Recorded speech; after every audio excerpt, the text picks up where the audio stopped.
today bibili ako ng pako na gagamitin para sa bahay kubo ni ate. Syempre dahil pandemic, social distancing, yan ang mga nakapila, mga nakauna sa akin. So wait lang ako ng turn ko. See you later. Nakabili na ako ng pako gagamitin sa paggawa ng bahay kubo ni ate. Update po ako.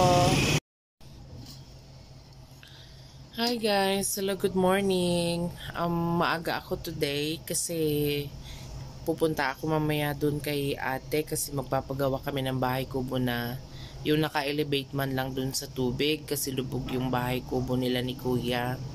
So yun, maaga ako nagluto ngayon ng pagkain ng mga aso. Yan, ulam nila.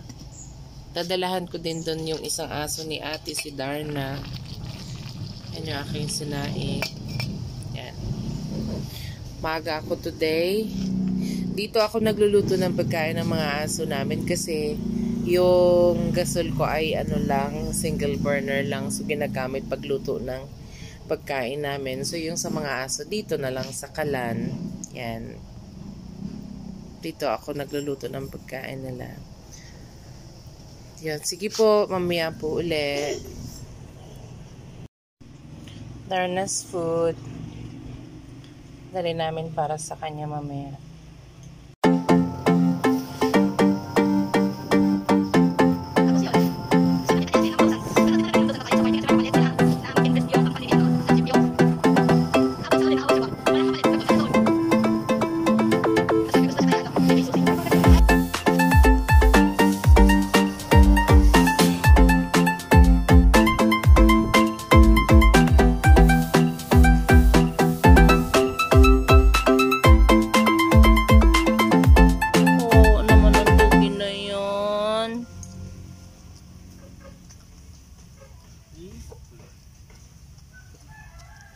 Bigyan kita kuya pamasahe, dalahin mo to sa Citibet ha. Ming. Kain na kayo, kain na. Ming. Bakit nasugatan ikaw? Taka ako, sabi ko, ba't ang damlay mo? Suga. Talambre siguro yung matatalas sa malambre mo. Oo nga, nasabit siguro siya.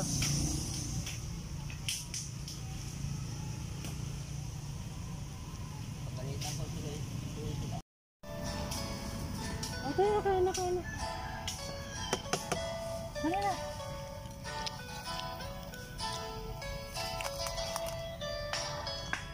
Kain na. Kain na, bebe.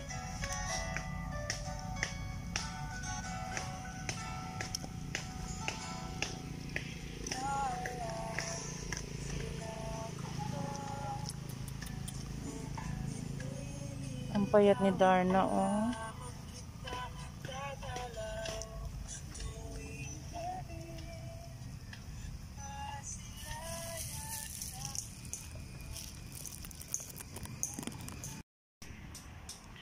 Yan pa lang. Bibili pa lang po ako ng pawid. Ayan si kuya. Si kuyang isa, kasama ko, bibili muna kami ng pawid. Yan. Update po ako ulit mamaya, Ma'am Ira. Thank you.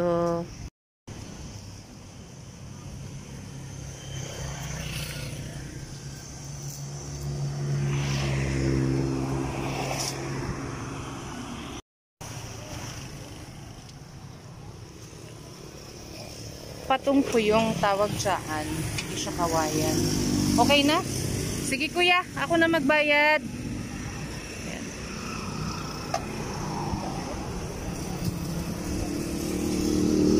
Kaya? Sunod lang ako, kuya. Kuya, alis na. Yan na, progress na yung bahay kubo.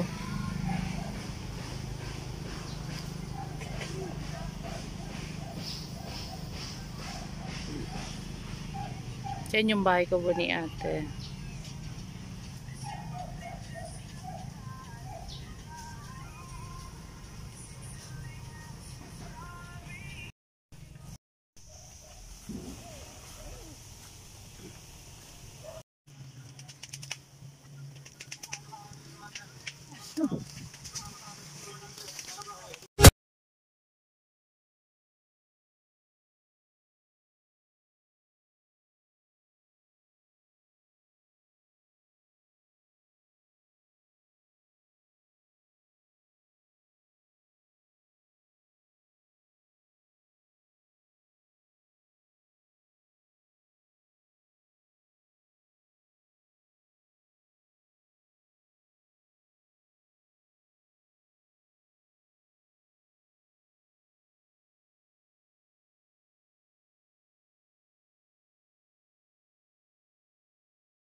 Ito yung lugar nila.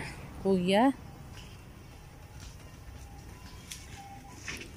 Oh, na si Kuya. Additional kawayan. Tsaka pawid kasi kinulang. Oh. Yan. Yan, sisirain na lang din niya ni Kuya yung bahay kubo niya kasi hati na lang sila doon ni ate sa ipinapagawa. Yan. Yan. Maya po ulit, buhat muna kami.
Ngayon, nagugas pa ngayon na naman.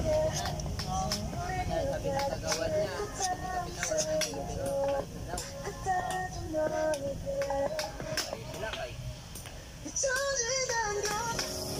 Dapat, pag napupunta dito sa ninyo, kausapin si si Ate Perla.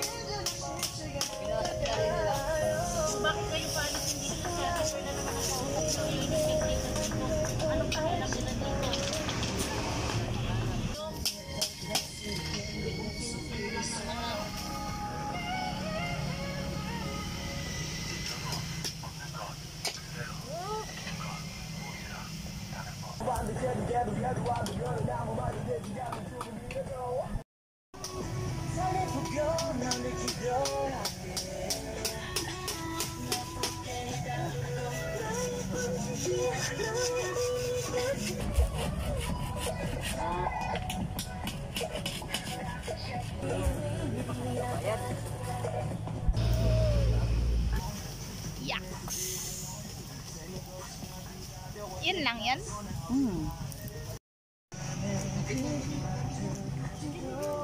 Almost done. Konti na lang.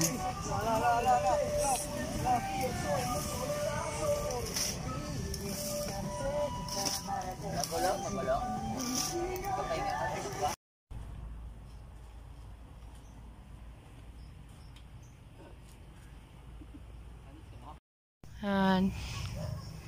Yan yung before ng kubo-kubo ni ate, tapos ganyan yung sa lupa. Sobrang putik. Yan. Tapos ngayon, yan na yung bahay kubo nila.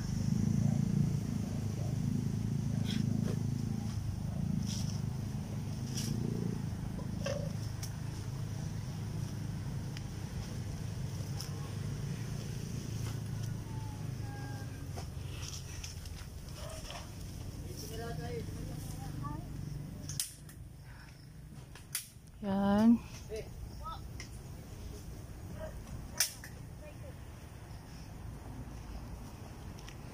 Tapos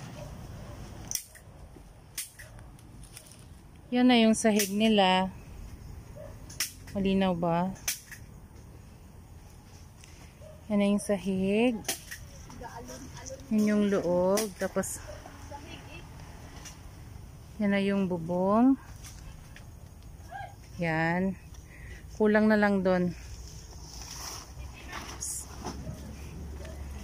Tapos ito yung part naman ni Ate Christina.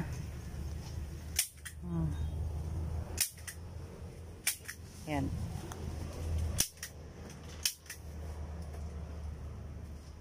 Yan. Tama, bintana niya na lang yan, oh. Bintana niya. Umay. Lagyan, oh. Yan.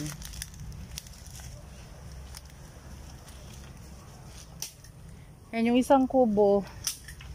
Hati na lang dyan si ate tsaka si kuya. Pinaghati na lang namin yung kubo-kubo. Thanks God. Maraming salamat po sa tumulong.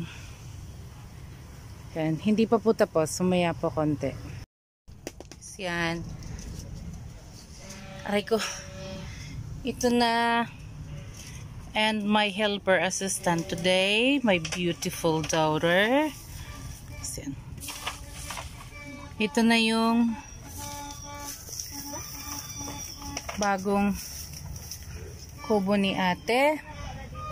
Awa ng Diyos, hindi na sila mauulanan dito. So yan na yung sahig. Yan, sadyang hindi tinabunan kasi para may konting hangin si ate. Lalagyan niya na lang ng tabon kapag matutulog na siya.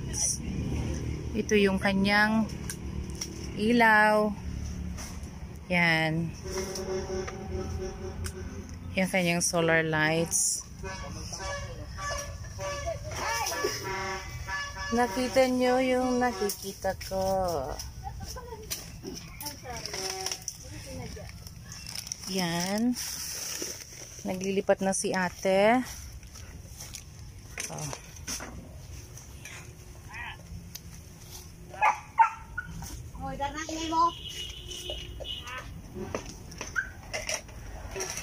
Yan. Ay, naku bakla. Baklan dyan ka.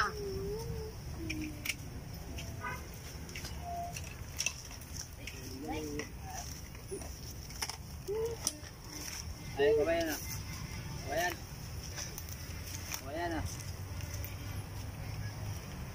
Yan. So ito yung kabilang side ng room para kay kuya. Tapos gagawa na lang dyan si kuya ng lutuan nila. Lalagyan na lang niya ng atep kasi para hindi din nababasa. Yan. Yun yung dating kubo ni ate. Yan, naglilipat na siya. Yan si kuya. Kasama ko nagawa ng kubo. Tapos yan yung dating kubo ni kuya. Yan. Tapos ayan si Darna sa likod. So, si kuya na. Hello Darna. Oh yes. Oo, kukunin ka na dyan ni ate. Hindi na uulan. Yan. Gagawa na lang ni kuya ng bahay-bahay sila ni Darna. Yan.